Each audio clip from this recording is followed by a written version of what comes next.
नमस्कार. जागतिक कर्णबधिर दिनाच्या निमित्तानं आयोजित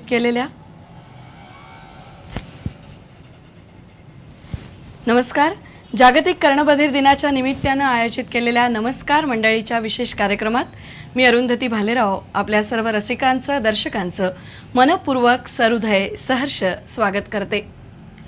ठाणे परिसरातल्या दर्शकांना विविध प्रश्नांचं मार्गदर्शन मिळावं, विविध समस्यांचं त्यांचं निराकरण व्हावं आणि म्हणूनच या उद्देशानं नमस्कार मंडळी ह्या कार्यक्रमाचं आयोजन केलेलं आहे. नमस्कार मंडळी म्हणजे तुमच्या प्रश्नांचं थेट उत्तर आणि विविध विषयांची रेलचेल. आज असाच एक आगळा वेगळा विषय घेऊन आम्ही आलेलो आहोत आणि त्यासाठी मार्गदर्शन करण्यासाठी आपल्या स्टुडिओमध्ये उपस्थित आहेत ठाण्यातले सुप्रसिद्ध कान नाक घसा तज्ज्ञ डॉक्टर आशिष भूमकर. सर, आमच्या स्टुडिओमध्ये तुमचं मनपूर्वक स्वागत. थँक्यू. पिन्ना रिकन्स्ट्रक्शन सर्जरी म्हणजे अर्थातच external surgery, year external surgery या विषयावर मार्गदर्शन करण्यासाठी डॉक्टर आपल्या स्टुडिओमध्ये उपस्थित आहेत. पुण्याच्या BJ मेडिकल कॉलेजमधून डॉक्टरांनी कान नाक घसा या विषयामध्ये MS ही पदवी प्राप्त केलेली आहे. गेली 23 वर्ष ठाण्यामध्ये एक प्रतिथयश डॉक्टर कान नाक घसा तज्ज्ञ म्हणून ते कार्यरत आहेत. मुलुंडच्या MT अगरवाल कॉलेजमध्ये ते मानद तज्ज्ञ डॉक्टर आहेत आणि गेली 15 वर्ष कान नाक आणि घसा या विषयामध्ये ज्या सर्जन्सनी प्रावीण्य मिळवलंय त्यांना ते ट्रेनिंग देतात. भारतात आणि भारताच्या बाहेर देखील या विषयावर त्यांच्या विविध कार्यशाळा झालेल्या आहेत. आत्तापर्यंत सिंगापूर, फ्रान्स, स्वित्झर्लंड आणि विविध देशांमध्ये त्यांना या विषयासाठी तज्ज्ञ म्हणून आमंत्रित केलेलं आहे. त्याचप्रमाणे त्यांनी the world year of congress मीटसाठी त्यांना खास सिडनीला 2012 साली आमंत्रित करण्यात आलं होतं आणि भारतातले ते एकमेव डॉक्टर या परिषदेसाठी आमंत्रित करण्यात आले होते. मला असं वाटतं तुम्ही सगळेच त्यांच्याशी संवाद साधायला उत्सुक असाल, कारण नमस्कार मंडळीचा उद्देशच हा आहे की तुमच्या समस्यांचं थेट निराकरण करणं. तुम्हाला जर आजच्या ह्या कार्यक्रमामध्ये डॉक्टरांशी संवाद साधायचा असेल तर तुम्ही 2542 2222 2545 2222 आणि 2538 2222 या आमच्या दूरध्वनी क्रमांकावर संपर्क साधू शकता. आम्ही आपल्या दूरध्वनीच्या प्रतीक्षेत आहोत. आपण नक्कीच आजच्या ह्या वेगळ्या अशा विषयाचा खास फायदा करून घ्याल ही आमची खात्री आहे. आणि आता आपण डॉक्टरांशी संवाद साधूया. डॉक्टर, पुनश्च एकदा तुमचं मनपूर्वक स्वागत. आम्हाला सगळ्यात पहिल्यांदा नक्की पिना एक्सटर्नल सर्जरी किंवा काय प्रकार आहे हा, हे आम्हाला सांगा. जन्मताच काही बाळांना बाहेरचा कान त्यांचा फार डिफॉर्म्ड असतो, नॉर्मल दिसत नाही. कधी कधी कारणा काहीच कानच नसतो किंवा कधी कधी नुसती चामडी असते किंवा बरेच डिफॉर्मिटीज असतात. तर हे जन्मल्या हा फार मोठा शॉक. सगळी फॅमिली बाळाचं कशी एक्साइटमेंट असते. त्यावेळी एखादी बर्थ डिफेक्ट एखाद्या चाइल्डला असला तर अख्ख्या फॅमिलीमध्ये तो मोठा शॉक असतो. आणि बाळाचे केस लहान असतात त्यामुळे ते सगळं दिसतं. ह्या बाळांना ऐकायला येत नाही असं नसतं, पण त्यांना ऐकायला कमी येतं. पण बाहेरचा कान जो जगाला दिसतो हा नसला त्याचा सायकोलॉजिकल इम्पॅक्ट खूप होतो. पूर्वी खूप मोठी सर्जरी असायची, 4 किंवा 6 टप्प्यात करायला लागायची. आता आपण बरगडीतनं एक छोटासा पार्ट काढला जातो, बरगडीचा पार्ट, त्याची शिल्पकारी करून नवीन कान नैसर्गिक बनवता येतो आणि तो पुन्हा पूर्वीसारखाच तसाच दिसतो. Absolutely normal. आम्ही असं ऐकलंय की तुम्ही मायक्रोटिका हा जो प्रकार आहे, हा याचा मेडिकल वर्ड ह्यालाच आहे मायक्रोशिया असं ते इन द इंग्लिश आहे. तुम्ही मला वाटतं 250 सर्जरी आता ठाण्यात नुसतं आपलं ठाण्याचं नाही, इंडिया किंवा संबंध सार्क कंट्रीज मध्ये आपल्या एवढा याच्यामध्ये कोणाचा एक्सपिरियन्स नाहीये. म्हणजे आपण जरी ठाण्यात असलो तरी ठाण्यासारख्या ठिकाणी गोखले रोडवर राहून सुद्धा एवढ्या मोठ्या या विषयाच्या सर्जरीमध्ये आपलं त्याच्यामध्ये स्पेशलायझेशन आहे. तर साधारणतः किती वेळ लागतो ही सर्जरी करायला? सर्जरी असते 4 ते 5 तासाची. आता त्याच्यामध्ये बरेच काही काही व्हेरिएशन असतात. पण नवीन जन्मल्या मुलाचं लगेच कान करता येत नाही. वयाच्या 6 वर्षापर्यंत आपल्याला थांबायला लागतं. कारण आपल्याला बरगडीचा जो पार्ट पाहिजे असतो तो व्यवस्थित प्रकारच्या क्वालिटीचा आणि क्वांटिटीचा लागतो. आणि दुसरं म्हणजे एका साईडचा कान असेल तर दुसऱ्या साईडच्या कानाला ॲडल्ट साईजला जवळजवळ 80 ते 90% वयाच्या 6 वर्षापर्यंत त्यांची ॲडल्ट साईज येते. सो 6 वर्षाच्या वरती आपण याचं हे ऑपरेशन करू. म्हणजे 6 वर्षापासून पुढे किती पण हे कंजेनायटल डिफॉर्मिटी हल्ली ऍक्सिडेंटचं प्रमाण खूप जास्त वाढलंय. ऍक्सिडेंट मध्ये जातो. आमच्याकडे एक पेशंट होता, त्यांनी कुत्र्याने त्याच्या स्वतःच्याच कुत्र्याने त्याचा कान खाऊन टाकला होता. किंवा फेमस आपलं माईक टायसन किंवा कुठे बघतो आपण भांडणामध्ये लोक कान, ह्या सगळ्या याच्यात म्हणजे कोणत्या पण इंजुरीला पण आपण नवीन म्हणजे 6 वर्षापासून पुढे कुठल्याही वयापर्यंत ही सर्जरी मॅक्सिमम वय केलंय मी ते 55 वर्षाच्या माणसाचं पण केलं. पण मग पुढे त्याला काही सतत फॉलोअप करावा लागतो? काहीच नाही, एकदा ऑपरेशन केलं की तो तुमचा नैसर्गिक पाठ अगदी पुन्हा पहिल्यासारखा होतो. बरं डॉक्टर, एक सध्याचा सगळ्यांचाच चिंतेचा विषय आहे, म्हणजे अगदी सगळ्यांनाच आपण बघतो की सतत होणारी सर्दी आणि खोकला खूपच मोठा आहे, त्याचं प्रमाण वाढलेलं आहे. तर काय कारण आहे ह्याच्या मागे? किंवा असं म्हणतात सर्दी झाल्यावर फार औषध वगैरे घेऊ नये, ती आपोआप 4 दिवसांनी जाते. 7 दिवसात किंवा आठवड्याभरात औषध. तुम्ही काय सांगाल? नाही, सर्दीचं ऍक्च्युली काय, ही हवेची क्वालिटी खूप खराब होत चालली आहे. आणि सर्दी म्हणजे कॉमनली पेशंट आमच्याकडे येतो आणि सांगतो मला ॲलर्जीचा त्रास आहे. तर ॲलर्जीचं प्रमाण खूप वाढत चाललंय. याचं काय एक्झॅक्टली कारण आहे माहित नाही, पण 2-4 गोष्टी आहेत. कारण लहान मुलांना खूप लवकर किरकोळ आजाराला अँटीबायोटिक दिले जातात. बरोबर. तर बॉडीचा जो संबंध इम्युन रिस्पॉन्स आहे हा सगळा चेंज होत चाललाय. बरोबर. आणि प्लस जी डेव्हलपमेंट आहे अनकंट्रोल्ड, त्यामुळे जे पण मग ही सतत होणारी सर्दी आणि सायनस याचा काय संबंध आहे? किंवा सायनसच्या आपण सतत तक्रारी ऐकतो. करेक्ट. सायनस हे म्हणजे बॉडीचा एक पार्ट आहे. आपल्या नाकाच्या शेजारी अशी पोकळ हवा असते, पोकळ जागा असतात, ज्याच्यामध्ये नाकाचंच लाइनिंग आत जातं. ज्या पेशंटला ॲलर्जीचा त्रास होतो त्याला जर का सायनसच्या लाईनला सूज आली तर नाक आणि सायनसच्या मध्ये छोट्या छोट्या खिडक्या असतात, जे आपण श्वास घेतो किंवा श्वास सोडतो त्यावेळी त्या खिडक्यांमधनं त्या सायनसमध्ये व्हेंटिलेशन व्हायला पाहिजे. ह्या खिडक्या जर का ॲलर्जीच्या सूजमुळे बंद झाल्या तर पेशंटला आतमध्ये सर्दी जमून बसते आणि मग त्याला सायनसचा त्रास होतो. श्वसनाच्या त्रासाच्याही खूप तक्रारी आपण सतत ऐकतोय.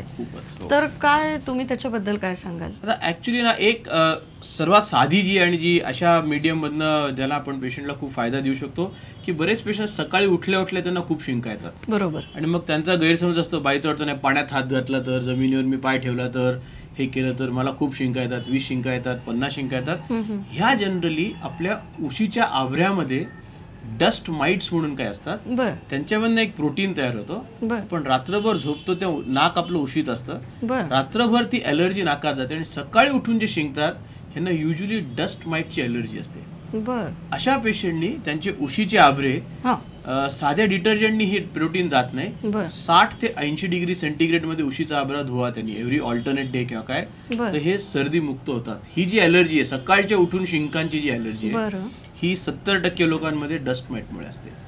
हा एकदम साधा. आपण सतत ओके डॉक्टर, आपण पुढच्या प्रश्नाकडे वळण्याआधी एक प्रश्न आपल्याला येतोय तो घेऊया. बोला. हॅलो. हा बोला. हा नमस्कार. माझा प्रश्न असा आहे की आपल्याला आयुर्वेदिक जे डॉक्टर असतात ते सांगतात की शक्यतो कानात झोपताना निदान 2 तेलाचे थेंब तरी टाका. बर. आणि जे आपले नेहमीचे डॉक्टर असतात त्यांचं म्हणणं असतं की कानात तेल टाकू नये. तर नक्की काय? कानात का नाकात? हॅलो. कानात. कानामध्ये. ओके. सो कानामध्ये तेल टाकून नुकसान काय नाहीये, पण गरज नसते. जे कानामध्ये जो मळ बनतो हा पण एक खूप मोठा गैरसमज. आपण मराठीमध्ये त्याला मळ म्हणूनच चूक केली आहे. हे ऍक्च्युली जशा आपल्याला घामाच्या ग्रंथी असतात अशा स्पेशल ग्रंथी असतात कानामध्ये, जे हा पदार्थ निर्माण करतात, वॅक्स, याला आपण इंग्लिशमध्ये डर्ट किंवा घाण मेण. आणि हे ऑइली, याच्यामध्ये चिकार औषधी हे असतात. एखादा किडा किंवा पाखरू गेला तर नाजूक पडद्याला डॅमेज न करू यासाठी तिथे तयार होतो. जिथे हा मळ तयार होतो तिथे निसर्गाने त्याला स्वतःला क्लीन करायला एक स्पेशल मेकॅनिझम दिलंय. तर कानाची सर्वात चांगली काळजी घेणं म्हणजे कानाकडे दुर्लक्ष करणं. आता काही जणांना, जसं काही जणांना घाम जास्त येतो, काही जणांना कमी येतो, काही जणांची त्वचा ड्राय असते, अशा पेशंटनी तेल टाकलं तर चालू शकतं. त्यांना खाज येत असेल सतत, म्हणजे त्यांच्या प्रश्नाचं हे उत्तर आहे. पण हे तेल टाकलं तर चालतं, पण त्वचा ज्यांची ड्राय आहे सगळ्यांनी टाकायला पाहिजे असं नाही, नुकसान करत नाही. फक्त इंडियाची ट्रॉपिकल कंट्री आहेत, पावसाळी हव्यात टाकू नये, कारण त्यावेळी फंगस येऊ शकतं. आणि जर तेल टाकायचं असेल तर पाणी कसं आपण उकळून स्टरलाइज करून पितो तसं तेलाला गरम करायचं, गार करायचं आणि मग टाकायचं. डॉक्टर, मला वाटतं खूप उत्साहाने आपल्याला लोक सगळे रिस्पॉन्स देत आहेत. पुढच्या प्रश्नाकडे आपण वळूया. दुसरा एक आणखीन प्रश्न आपल्याला येतोय. हा नमस्कार, बोला. हॅलो. हा बोला. मला ऍक्च्युली घशाचा खूप त्रास होतोय. तर 2-3 वेळा कंटिन्युअसली त्रास होतोय. तर डॉक्टरांनी सांगितलं की एखाद वेळेस टॉन्सिल्स असू शकेल, पण असं आहे की मोठ्या वयानंतर टॉन्सिल्स थोड्या मागे जातात आणि त्याच्यामुळे हा त्रास तसा होत नाही, मोठ्या लहान मुलांना जास्त होतो. पण मला गिळताना वगैरे सुद्धा खूप त्रास होतो.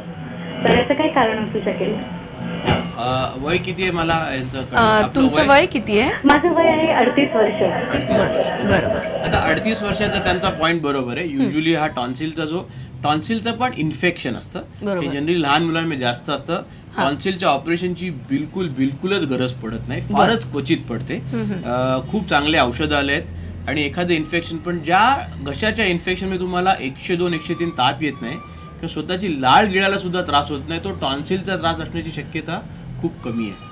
पण घशामध्ये बरंच हल्ली ॲलर्जीमुळे, ऍसिडिटी जी येते रात्री जेव्हा लोक झोपतात तेव्हा थोडंसं ऍसिडवर येतं आणि घशाला एक वेगळ्या प्रकारचा चिकटपणा येतो, त्याच्यामुळे पण घसा दुखतो. बरेचशा किरकोळ त्रास होऊ शकतात ज्यांनी घसा दुखतो. स्पेशली 3-4 महिने होते. टॉन्सिलचा त्रास 3-4 दिवस राहू शकतो. पण मग त्याच्यासाठी त्यांनी कुठल्या प्रकारची काळजी घ्यायला पाहिजे? थोडंसं डिटेलमध्ये हिस्ट्रीत जायला पाहिजे. काळजीमध्ये जर का ऍसिडिटी असेल तर ऍसिडिटीचा जरूर ट्रीटमेंट करावं. पण कॅन्सर किंवा टॉन्सिल किंवा ऑपरेशन मोठ्या उगाच आजाराचं इमॅजिन करून भीती घेण्यात काय अर्थ नाही. बरोबर. डॉक्टर, आपल्याला पुढचा प्रश्न येतोय, घेऊया. बोला. नमस्कार. हॅलो. हा, नमस्कार. बोला. मी देसाई बोलतोय. बोला. माझं वय 66 आहे. बर. तर मी झोपल्यानंतर घशातून असा आवाज म्हणजे घोरणं होतं. झोपलं तरच येतं, शक्यतो कुशी झोपल्यावरती नाही येत. त्याच्यामुळे बाजूच्यांची पण झोप खराब होते. तर प्लीज कृपा करून डॉक्टर, मला असं वाटतं हा घरोघरी प्रश्न आहे की, आणि मला खूप खुशी आहे की अशा ENTच्या फोरम मध्ये हा प्रश्न आलाय. बरोबर. कारण हे खूप याचं प्रमाण वाढलंय.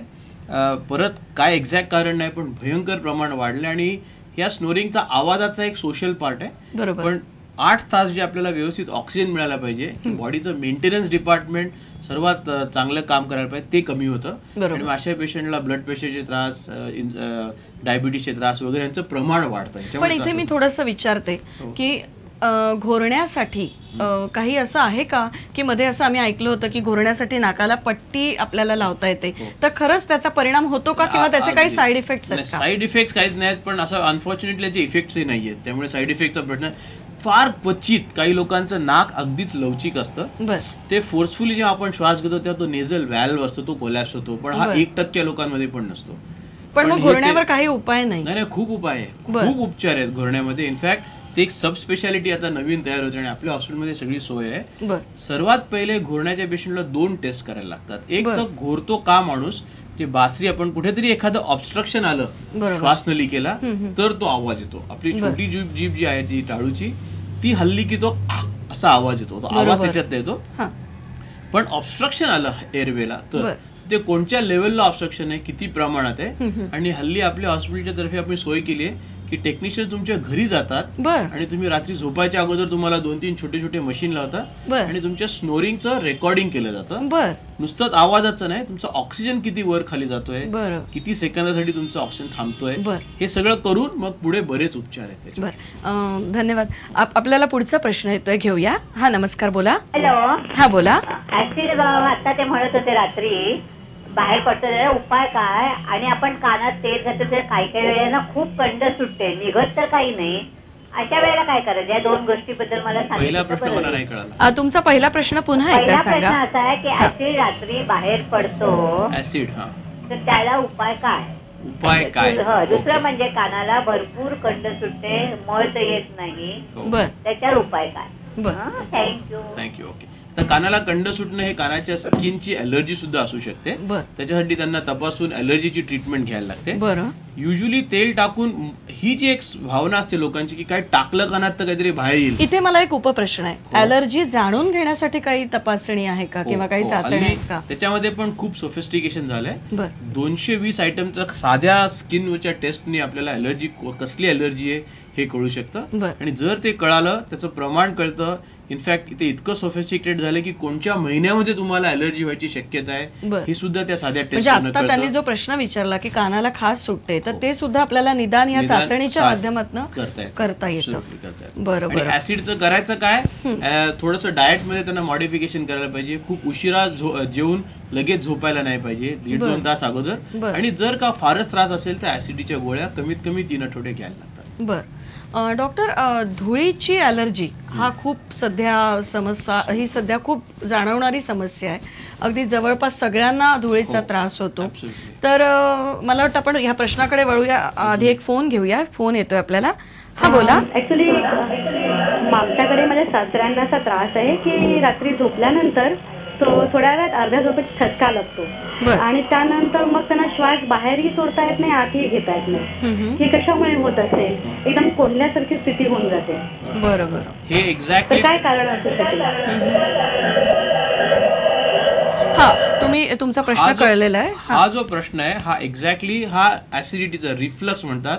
आपण जेवण जेवल्यानंतर आपल्या अन्ननलिकेला 2 टाईट झाकणं असतात. एक श्वासनलिकेच्या आणि अन्ननलिकेच्या तिकडे असतं आणि दुसरं अन्ननलिका आणि पोटाच्या इथे असतं. बर. जेवण पोटामध्ये गेलं की 2-2.5 तास किंवा 3 तास पोट म्हणजे मिक्सर बनतं. बरोबर. एखाद्या मिक्सरचं झाकण तुम्ही व्यवस्थित नाही लावलं बरोबर, तर कसं त्याच्यातनं काहीतरी उडेल बाहेर. असं त्यांच्या आजोबांना का सासऱ्यांना होत आहे की ते टाईट होत नाहीये ती रिंग. ती एअर टाईट न झाल्यामुळे ते ऍसिड वर येतं आणि हे ऍसिड जेव्हा अजून वर येतं त्यावेळी निसर्गाचं ही हुशारी आहे की हे श्वासनलिकेत जाऊ नये म्हणून त्या रिंगला ते अजून टाईट करतं. तर एखाद्या पेशंटला सुपारी खाऊन छाती टाईट होते ना, बरोबर, ही जी रिंग आहे ही टाईट झाली की पेशंटला वाटतं की आपल्याला श्वास हे झालाय. ह्या पेशंटने डेफिनेटली पोटाच्या डॉक्टरकडे जाऊन ऍसिडिटीची ट्रीटमेंट केली. आपण पुढच्या प्रश्नाकडे वळण्याआधी मी पुन्हा एकदा तुम्हाला आवाहन करते, तुम्ही आमच्या या कार्यक्रमामध्ये थेट सहभागी होऊ शकता. आपल्या मनातली कुठलीही शंका डॉक्टरांशी थेट संपर्क साधून करू शकता. त्यासाठी आमचा दूरध्वनी क्रमांक आहे 25422222, 25452222 आणि 25382222. आपण ह्या दूरध्वनी क्रमांकावर या कार्यक्रमामध्ये आम्हाला थेट प्रश्न विचारून सहभागी होऊ शकता. मला वाटतं आपण पुढच्या प्रश्नाकडे जाण्याआधी एक फोन येतोय, त्यांच्याशी बोलूया. हा बोला. बोलतो. हा बोला. नमस्कार. घशामध्ये गवत होते खूप. बर. आणि घशातनं काय करायचं? त्यांचा प्रश्न असा आहे की त्यांच्या घशाला खूप खवखव होते आणि घशामधनं एक प्रकारचा चिकट असा स्त्राव येतो. आता हा घशाचा जे नाकाच्या मागची गोष्ट जागेपासून ते घशाच्या अन्ननलिकेच्या बिगिनिंग पर्यंत 3 कॉमन एनिमीज आहेत ह्या जागेचे. बर. ॲलर्जी, ऍसिडिटी आणि एन्झायटी. बर. आणि आजच्या जगामध्ये तिन्ही ए खूप जोरात आहेत. सो ह्याचा व्हेरियस कॉम्बिनेशननी पेशंटला त्रास होतो. त्यामुळे एकदम एकत्र किंवा एका पाठोपाठ एक असं ट्रीटमेंट करायला लागते. हे रोग नाहीयेत, हे कॅन्सरचं लक्षण नाही, याच्यात काहीच नाही. पण रोग नसलेले त्रास पेशंटचे बरं करणं जरा जास्त कठीण असतं, कारण त्याच्यात पेशंटचा सहभाग पण खूप लागतो त्याच्यामध्ये. सो अशा पेशंटनी गरम पाणी आणि मध प्यायलं तर त्यांचं जे चिकटपणाचं क्लिअरन्स मेकॅनिझम असतं ते खूप चांगलं होतं. डॉक्टरांनी खूप छान आपल्याला सांगितलं आहे की गरम पाणी आणि मध घेऊन आपण आता जो प्रश्न विचारलात त्याचं चिकटपणासाठी जो आपण आता उपाय विचारलात, तर गरम पाणी आणि मध घेऊन आपण आपला हा त्रास दूर करू शकता. मला वाटतं पुन्हा आपल्याला पुढचा प्रश्न येतोय, पण प्रश्नाकडे वळूया. हा बोला. मी मीना जोशी बोलते. बोला. हा, माझ्या मुलाला वय 33 आहे. त्याला असा श्वास पण कोणतो घोटल्यासारखं करतो आणि नाकाला जरा जरी बोट लावलं तर शिंका येतात. तर त्याच्यावरती काय? बर बर, तुमचा प्रश्न कळलाय आम्हाला. डॉक्टर त्याचं उत्तर देतील.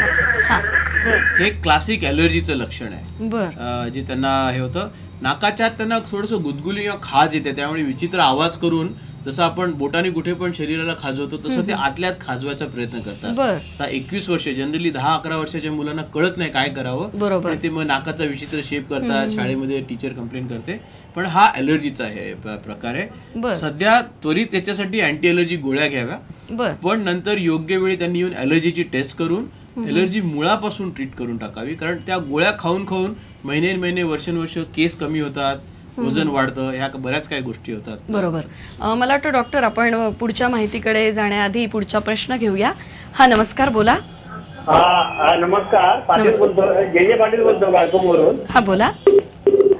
ते आमची मिसेस रात्री झोपताना घोटते. बर. आणि तिला विचारलं तर सांगते जातीच असते, पण घोरते तिला, त्याच्यावर काय उपाय आहे का? मला वाटतं घोरण्याच्या बद्दल घोरण्याबद्दल खूप पुढे गेलेला आहे सर. घरी येऊन तुमच्या त्या टेक्निशियन घोरण्याची टेस्ट करू शकतात. बरोबर. त्याच्यामध्ये आपलं ऑक्सिजन कळलं की त्याच्या पुढच्या खूप टेस्ट करू शकतो आपण. आणि घोरण्याबद्दल आपण आता याच्या आधी पण बरीच चर्चा केली. बायकांमध्ये अचानक घोरणं आलं तर थायरॉइडचं प्रमाण कधी कमी झालं तर ते एक लक्षण असतं की स्नोरिंगनी सुरू होतं. इतके वर्ष काही नव्हतं, पण अचानक महिनाभरापासून घोरायला त्याच्यासाठी थायरॉइडची टेस्ट करायला T3 T4 TSH करायला पाहिजे. डॉक्टर, एक प्रश्न मला आता असं सांगा, कदाचित माझ्याप्रमाणेच इतरही लोकांच्या मनात हा प्रश्न असेल की आईस्क्रीम खाल्ल्याने सर्दी खोकला होतो का? आणि या प्रश्नाचं उत्तर आम्हाला तुमच्याकडनं ऐकायचंय, पण त्याच्या आधी आपण पुढचा प्रश्न घेऊया. हा, नमस्कार, बोला. हा, प्रॉब्लेम असा आहे, ऑपरेशन करणं गरजेचं आहे का? पुन्हा एकदा सांगा प्रश्न. कानातून पाणी असेल, बरं, ऑपरेशन करणं गरजेचं आहे का? बरोबर. बर, आता पेशंटच्या वयाप्रमाणे लहान मुलांमध्ये खूप कॉमन त्रास आहे. त्यांचं छोटस सगळं नाक आणि कानाच्या मधलं अंतर छोटं असतं, सर्दी पटकन कानात जाते. तर 6-8 वर्षापर्यंत मुलाचं जर का कानात पाणी असेल तर हे वयाप्रमाणे आपल्या बरं होतं आणि पडद्यामध्ये होल पडतं. बेसिकली तो पडदा स्वतःला रिपेअर करतो. पण त्याच्या नंतरचं जे असेल आणि जर 3 महिन्यापेक्षा किंवा त्याच्यापेक्षा जास्त वेळ पाणी येत असेल तर तो पडदा स्वतःला रिपेअर करू शकत नाही. अशा पडद्याला रिपेअर करून घेणं चांगलं, कारण नंतर आत्ता नाही पण 60-70 वर्षात तुम्हाला डायबिटीज झालं, बाकीचे काही इश्यू झाले की कानामध्ये हे पोटेन्शियल इन्फेक्शनचं साईट राहतं. आणि स्पेशली तुम्हाला डायबिटीज झालं तर इन्फेक्शनचं प्रमाण दसपट वाढतं, तुम्हाला गोळ्या घेता येत नाहीत, बरेच रिस्ट्रिक्शन येतात. त्यामुळे शरीरातला कोणता पण पार्ट पोटेन्शियली डेंजरस न राहावा यासाठी करून घ्यावा. बर, ह्या तुमच्या आपल्या आधीच्या प्रश्नाकडे जाण्याआधी आपण एक फोन येतोय, तो घेऊया. हा, नमस्कार, बोला. मी संस्था थोरात बोलते. बरं. माझा मुलगा 21 वर्षाचा आहे. त्याला 2 दिवसात 3 दिवसात सर्दी होत राहते. खूप इलाज केला पण काही फरक नाही पडत. हा इलाज आला ना, अनफॉर्च्युनेटली त्याच्यात चूक आमची डॉक्टरांची आहे की बाबा पेशंटला ॲलर्जीचा आला की कोण कोक लिहिणार, कोण पेप्सी लिहिणार, कोण मिरिंडा लिहिणार. गोळ्यांपर्यंत याची ट्रीटमेंट नाही. याची ॲलर्जीची टेस्ट होणं अतिशय जरुरीचं आहे. दम्याचे पेशंट, तुम्ही मग म्हणालात तसं की सगळ्या ॲलर्जीवर टेस्ट आहेत आणि आपल्या दवाखान्यात पण मला वाटतं, आणि सगळे दम्याचे पेशंट, दमा पण बेसिक रूट इज ॲलर्जी. दम्याच्या पेशंटनी पण ॲलर्जी टेस्ट करून त्याच्यावरती योग्य उपचार केला तर त्याची भीती असते, ते सारखे स्टिरॉइडचे पंप घ्यायला लागतात, या सगळ्या गोष्टी कमी होतात किंवा नाहीशा होतात. म्हणजे थोडक्यात त्यांनी त्याच्यासाठी ॲलर्जीची तपासणी करून ॲलर्जीचा स्पेसिफिक उपचार करणं. बरोबर. मला वाटतं डॉक्टर, आपला मगाचा प्रश्न पुन्हा अनुत्तरितच राहणार आहे कारण आपल्याला पुढचा फोन येतोय. हा, बोला. नमस्कार. हॅलो. हा, नमस्कार. हा, मी अपूर्वा जोशी बोलते. बोला. ऍक्च्युली माझं वजन काही केला कमी होत नाही.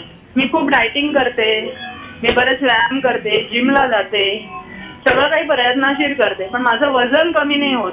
मी बारीक वाटते, फॅट कमी होतात. मला असं वाटतं आपला आजचा जो विषय आहे तो पिन्ना एक्सटर्नल सर्जरी आणि कान, नाक आणि घसा याच्याशी संबंधित आपल्या प्रश्नांची उत्तरं या व्यासपीठाच्या माध्यमातून आणि मला एक विचारायचं देऊ शकतो. माझे हजबंड जे आहे ते खूप घोरतात. तर घोरण्यावर आताच टेस्ट आता सांगितली डॉक्टरने जशी, ती कुठे केली जाते नक्की? ते आमच्या हॉस्पिटलवरती तुम्ही कॉन्टॅक्ट केला, गोखले रोडला डॉक्टर भूमकरांचा जो दवाखाना आहे तिथे तुम्ही जाऊ शकता आणि त्यांच्याशी संपर्क साधू शकता. घोरण्याबद्दल मला वाटतं आपण बरीच माहिती आता दिलेली आहे. पुढचा प्रश्न येतोय, घेऊया. हा, नमस्कार. हॅलो. हॅलो, नमस्कार, बोला.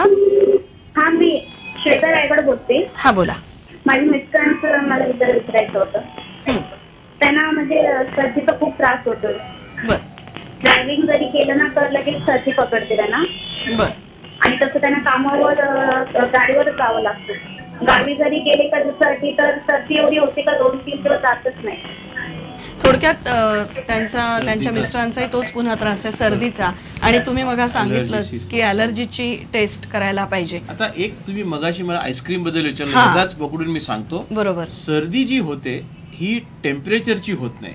एखाद्या प्रॉडक्टमध्ये, एखाद्या गोष्टीमध्ये जे प्रोटीन असतं त्या प्रोटीनला बॉडी रिॲक्ट करतं. म्हणजे तुम्हाला जर का दुधाची ॲलर्जी असेल, दुधाच्या प्रोटीनची, तर तुम्ही दूध गरम प्यायले, नॉर्मल टेम्परेचर प्यायले किंवा गार प्यायले तर तुम्हाला त्रास होणार. पण दुधाची अलर्जी नसेल तर गार दूध आणि यांनी दोन्हीनी होत नाही. सो आईस्क्रीममुळे सर्दी होते हे गणित चुकीचं आहे. बरोबर, कम्प्लिटली. त्यामुळे लहान मुलांना मी चॉकलेट देत नाही, आईस्क्रीम देत नाही, त्यांचं लहानपण त्यांनी जगायला पाहिजे. उगाच आपल्या गैरसमजामुळे त्यांचं लहानपण बिघडू नये. बरोबर, सर्दी असताना ताप असताना नाही दिलं गोष्ट वेगळी, पण आईस्क्रीम खाल्लं म्हणून हे झालं, गार पाणी प्यायला म्हणून हे झालं. थोडक्यात आईस्क्रीममुळे असं काही होत नाही. म्हणजे जे आईस्क्रीम खातात आणि ज्यांना आईस्क्रीममुळे सर्दी होते अशी भीती वाटते त्यांच्यासाठी ही आनंदाची गोष्ट आहे की हा गैरसमज आहे. आपण आमच्या पुढच्या ह्या चर्चेकडे वळण्याआधी मी पुन्हा एकदा आपल्याला आवाहन करते की आपण आमच्या ह्या कार्यक्रमामध्ये थेट सहभागी होऊ शकता आणि त्यासाठी आमचा दूरध्वनी क्रमांक आहे 25422222 25452222 आणि 25382222 या दूरध्वनी क्रमांकावर संपर्क साधून आपण आमच्या ह्या कार्यक्रमामध्ये थेट सहभागी होऊ शकता. तर डॉक्टरांशी आपण आता पुढच्या चर्चेच्या पुढच्या प्रश्नाकडे वळूया. सर, ॲलर्जीची एखाद्या गोष्टीची ॲलर्जी आपल्याला असेल पण आपल्याला अनेक गोष्टींची पण ॲलर्जी असू शकते, तर मग त्याच्यासाठी एक ॲलर्जीची टेस्ट करून ह्या सगळ्या ॲलर्जींची माहिती आपल्याला करता येऊ शकते का? आता जे मॉडर्न सायन्स कडे आम्ही 220 आयटम्स ची अलर्जी टेस्ट करू शकतो. पण अलर्जीचं सेईंग असं आहे की anything under the sun including the sun can cause allergy. पण 140 खाण्याचे पदार्थ आणि 80 हवेतले पदार्थ ह्याची आपण टेस्ट करू शकतो. पण ऑफकोर्स असं नाही की 220 पेक्षा जास्त. बऱ्याच लोकांना आणि टिपिकली एखाद्याला एकाचीच अलर्जी नसते, 5-7 गोष्टींची अलर्जी. ओके, आपण पुढच्या ह्या चर्चेकडे जाण्याआधी एक फोन येतोय, तो घेऊया. हा, नमस्कार, बोला. हॅलो. हा, नमस्कार. मी अनुश्री खत्रे बोलते. हा, बोला. ऍक्च्युली माझं ॲलर्जीची टेस्ट ऑलरेडी करून झालंय छाडवा डॉक्टरकडे. तर it was just a mild dust allergy, but now the problem is I am facing is like एन्झायटीचा प्रॉब्लेम म्हणतो ना, एक्साइटमेंट. आपला विषय हा तुम्ही कान, नाक आणि घसा याच्याच्या संदर्भात जर आपल्या काही समस्या असतील त्याच्याशीच रिलेटेड आहे. हा, एन्झायटी हा थोडंसं पॉकेट म्हणजे असं हे झालं ना, सर्दीमुळे त्रास झाला ना की एकदम घाबरल्यासारखं आणि पॅनिक व्हायला होतं. दम गुदमरतो. काय आहे का? बरं बेटा, तुझी अलर्जीची ट्रीटमेंट तू पूर्णपणे कर. तो डॉक्टर छाडवांची कॉन्स्टंटली फॉलोअप मध्ये राहा, कारण 12 महिने हवा बदलत राहते. सो कमीत कमी त्यांच्याशी तुम्हाला 12 महिने संपर्क ठेवून कोणता महिना कसं हे आहे. हा थोडासा पॅनिक अटॅक तिला ब्रीदिंगच्या याच्यामुळे होतोय, श्वसनाच्या त्रासामुळे. पुढच्या प्रश्नाकडे आपण वळूया. हा, हॅलो, बोला. नमस्कार. हॅलो. हा, बोला. मी ठाण्यामध्ये असते. बोला. मला खूप घशाचा त्रास होतोय आणि खूप खोकला येतो. काय बोलण्यात तरी खोकला येतो. बरं. आणि आतमध्ये असं कफ वगैरे असं वाटतं नाहीये. दम पण लागतो. आपल्याला खोकल्याचा त्रास होऊन दम लागतो. खोकल्याचं जसं आपण सर्दीच्या बद्दल बाकीचे फोनवरती रिप्लाय केलं, तसंच खोकल्याचे त्रास पण खूप वाढलेत. आणि याचा बेसिक हे आहे की नाकाचं फंक्शन असतं हवाला फिल्टर करायचं आणि हवेमध्ये एक ह्युमिडिटी टाकायचं. हल्ली हवा अशी होते, ते हवा ड्राय होते, तर नाक हवा व्यवस्थित फिल्टर किंवा ह्युमिडिफाय नाही करत. मग कोरडी हवा घशाच्या लाइनिंगला खरचटते आणि खरचटल्या अशा पेशंटला टिपिकली बोलताना, हसताना आणि आडवं पडल्यावरती खोकला त्रास होतो. त्यावेळी हवा जास्त लागते त्या श्वासनलिकेला आणि मग अशा पेशंटचं नाक ऍक्च्युली तपासायला लागतं. म्हणजे खिडकी खराब असेल तो खोलीमध्ये धूळ येणार. बरोबर. नाकाला व्यवस्थित तुम्ही ह्युमिडिफाय केलं तर यू गेट बेटर. बरं, आपल्याला पुढच्या प्रश्नाकडे वळूया. हा, नमस्कार, बोला. हॅलो. नमस्कार. हा, नमस्कार. मी निलेश जैन बोलतोय. बोला. मला अलर्जी बद्दल थोडं माहिती हवी होती की तुम्ही जे सांगता अलर्जीज भरपूर प्रकारचे आहेत आणि त्या टेस्ट करता येतात तुमच्याकडे, तर त्याचं ड्युरेशन काय, किती वेळ लागतो आणि खर्च काय त्याचा, तो थोडासा मला एक अंदाज द्याल तर बरं होईल. आणि दुसरी गोष्ट, मला थोडं स्किनवरती डार्क पॅचेस आहेत, त्याचे अलर्जीचं आहे की कुठला दुसरा काही प्रकार असेल तो कळेल. कारण मी बऱ्याच स्किन स्पेशलिस्टकडनं ट्रीटमेंट घेतल्यात, पण मला अजूनपर्यंत काही असं सिग्निफिकंट फरक. डॉक्टर आपल्याला आपल्या अलर्जीच्या त्रासाबद्दल नक्की मार्गदर्शन करू शकतो. अलर्जीची टेस्टिंग 220 आयटमची करायला जवळजवळ 40 मिनिटं लागतात आणि स्टँडर्ड अशी फी नाहीये. जसं आमच्या हॉस्पिटलमध्ये असं की नाही, ज्याला जसं जमतं त्याप्रमाणे करतो. कोणत्याच पेशंटला पैसे कमी असेल म्हणून हे करत नाही. एखाद्याने स्पष्टपणे सांगितलं आम्हाला आर्थिक अडचण तर आम्ही करतो, फ्री मध्ये पण करू. आणि हे पण पैशासाठी, म्हणजे मेडिसिन इज नॉट फॉर मनी. बरोबर. म्हणजे पैशासाठी पेशंटची अडवणूक कधीच होत नाही. म्हणजे ऑपरेशन असो किंवा ट्रीटमेंट असो, कशामध्येच स्किनचे डाग अनलाइकली ते ॲलर्जीचे असणे, कारण ॲलर्जीचं एक फंडामेंटल चिन्ह आहे की खाज यायला पाहिजे. बरोबर. ते जे ॲलर्जीचे केमिकल झाले की एक प्रकारची खाज येते. सो खाज नसतील तर ते ॲलर्जी असण्याची शक्यता कमी आहे, पण मी त्याचा एक्सपर्ट नाही स्किनचा. म्हणजे डॉक्टर, आता जे सातत्याने प्रश्न आपल्याला येत आहेत त्यात बहुतांश लोकांच्या तक्रारी या सर्दी, खोकला, सायनस किंवा श्वसनाचा त्रास. मला एक सांगा, शहरात राहून धुळीला आपण वाचवू नाही शकत. गावाकडची माणसं, शेतात काम करणारी माणसं तर सातत्याने धुळीमध्येच काम करत असतात. तर कुठेतरी शहरात राहणाऱ्या लोकांची प्रतिकारशक्ती आपली कमी झाली आहे म्हणून आपल्याला त्रास होतो असं वाटतं का तुम्हाला? नाही. आता धूळ जी आहे ना, ही आपण मैदानात गेलो आणि जी उडणारी धूळ, ह्या धुळीची ॲलर्जी नसते. जसं मी मगाशी म्हणालो की त्या पिलो कव्हर मध्ये जमणारा धुळीमध्ये मायक्रोस्कोपिक ऑर्गॅनिझम असतात, किटाणू असतात. आणि ह्या किटाणूंमधनं येणारा एक प्रोटीन आहे, त्याची तुम्हाला ॲलर्जी येते. धूळ तर नाकात मिरची घातली तर त्रास होणारच आहे. बरोबर. पण तशी धुळीची ॲलर्जी नसते. बरोबर. मला वाटतं आपल्याला एक प्रश्न येतोय, ऐकूया. हा, बोला. हॅलो. नमस्कार. माझं नाव राजू देवधर. माझ्या मिसेसला 10 वर्षापूर्वी बेल्स पाल्सी झाली होती आणि तुमचीच ट्रीटमेंट घेतली होती. तर तो जो डोळा बारीक झालाय तो ठीक होऊ शकतो का आणि पुन्हा होण्याचे चान्सेस आहेत का? बर. फेशियल पाल्सी म्हणजे एक चेहऱ्याचा एक पार्ट मध्ये मेंदूमधनं एक करंट येतो, तो येत नाही, तो पार्ट हलत नाही. बरोबर. तो डोळा छोटा झालाय कारण त्या त्यांची जी पापणी आहे त्याच्यावरती पॉवर राहिलेली नाही, ती खालती पडते. डेफिनेटली त्या डोळ्यासाठी करू शकतो सर. तुमची हरकत नसेल तर तुम्ही मला उद्याच या, कारण माझ्याकडे परवा एक लंडनचे खूप मोठे डॉक्टर येणार आहेत ज्यांचं या फेशियल पॅल्सीवरती खूप काम आहे. परवा मंगळवारी ते माझ्याकडे दिवसभर ऑपरेशन करणार आहेत. तुम्ही मला उद्या डेफिनेटली भेटा. फेशियल पॅल्सी ही परत होण्याची शक्यता कोण सांगू शकत नाही, कारण बेल्स पॅल्सी एक प्रकारचं व्हायरल इन्फेक्शन असतं. बरोबर. पण फार इन्सिडेंट खूप कमी आहे. Recurrent Bell's palsy is very very rare. Sir, Bell's पाल्सीला कारण काय आहे, पण कशामुळे होते बेल्स पाल्सी? ऍक्च्युली जेव्हा काही गोष्टींचं कारण नाही मिळत त्याला आम्ही बेल्स पॅल्सी म्हणतो. म्हणजे डॉक्टरला कळलं नाही की तो एक मस्त लेबल देऊन कितीही वेळा होऊ शकते.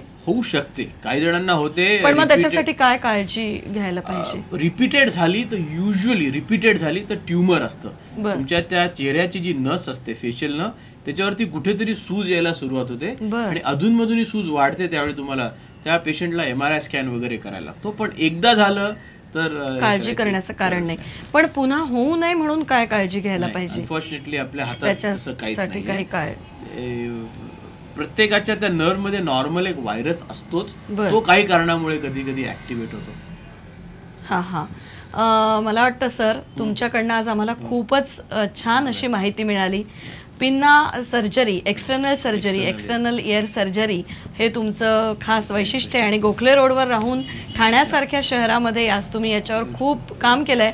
रादर मला सांगायला आवडेल की जगातल्या 10 डॉक्टर्समध्ये, तज्ज्ञ डॉक्टर्समध्ये पिन्ना एक्सटर्नल सर्जरीमध्ये डॉक्टर भूमकरांचा क्रमांक अग्रणी आहे आणि ही अत्यंत आनंदाची गोष्ट आहे. आज जागतिक कर्णबधिर दिनाच्या निमित्तानं ही जी चर्चा या ठिकाणी झाली आणि आपण आमच्या स्टुडिओमध्ये आलात, आम्हाला जी इतकी छान माहिती सांगितली, आमच्या सगळ्या दर्शकांचं आपण जे काही सगळ्यांना खूप चांगली माहिती दिली त्याबद्दल आम्ही आपले मनपूर्वक आभारी आहोत. धन्यवाद. नमस्कार.